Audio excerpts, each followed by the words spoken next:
Talagang ang purpose talaga po siguro ng hearing na ito, tsaka yung inattenda nating lahat sa House of Representatives is really to define what is political dynasty. Simply because there is no more issue as regards dapat bang ipasa o hindi ang anti-political dynasty. Dapat na dapat po. Napapanahon na para maging batas. Ito ang pananaw ng Commission on Elections sa isinusulong na panukalang batas na Anti-Political Dynasty Bill. Layo nito na mawakasan ang pagkakaroon ng magkakamag-anak sa mga posisyon sa gobyerno. Kaninang umaga, tinalakay sa isinagawang Senate Committee hearing ang mga nararapat pang linawin at idagdag ng komite para mas mapaganda at maging matibay ang naturang panukalang batas bago ito mapaaprubahan kay Pangulong Ferdinand Marcos Jr. Ayon kay dating COMELEC Chairman at member ng 1986 Constitutional Commission Attorney Christian Monsod, dapat kabilang sa isama sa Anti-Political Dynasty Bill ay ang degree ng relationship. If you take a look at the proposals, it goes down to 2 degrees. Also, it does not include national positions, nor does it include barangays. Thirdly,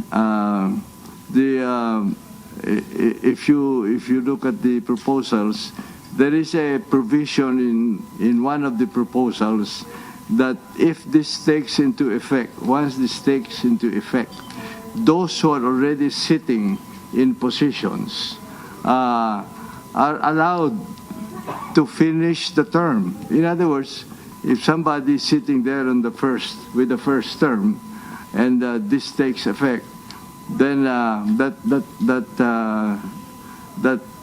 person or dynasty person can run for 2 more for 6 years. I don't think that's a good provision. Para naman kay Dr. Carmel Abaw, Ateneo de Manila Department of Political Science Associate Professor, dapat din na masakop ng anti-dynasty bill ang succession sa pwesto ng isang magkamag-anak. So the law must prohibit immediate familial succession in elective office. No family member should be allowed to immediately succeed an incumbent in any elective office. This is necessary to disrupt continuous family control and prevent the circumvention of term limits. Moreover, familial succession erroneously suggests to voters that public office can be inherited and that families, instead of political parties and movements, can be rightful intermediaries between voters and candidates and between citizens and duty bearers. Sinabi naman ng COMELEC na kung maaari ay isasama na rin nila ang birth certificate bilang additional requirement sa Certificate of Candidacy o COC.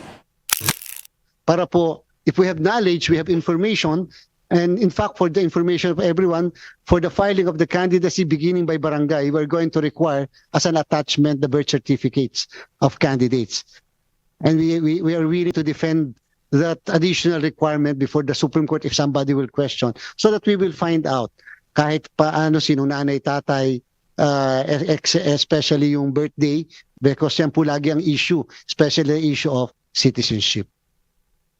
This bill is not about punishing families or questioning the motives of those who run for office. It is about addressing structural advantages. Kanina merong incumbency advantage. So structural advantages that make it harder for ordinary citizens, reform-minded leaders, and new voices, young voices, to enter public service. Kung seryoso tayo sa pantay na pagkakataon, then we have to be honest about how power is inherited and recycled in our political system. Samantala, base naman sa inilabas na datos ng Anti-Dynasty Network, mayorya ng mga senador at kongresista sa 20th Congress ay bahagi ng mga political dynasty. Sa mga senador, 20 sa 24 ang may kamag-anak din na politiko.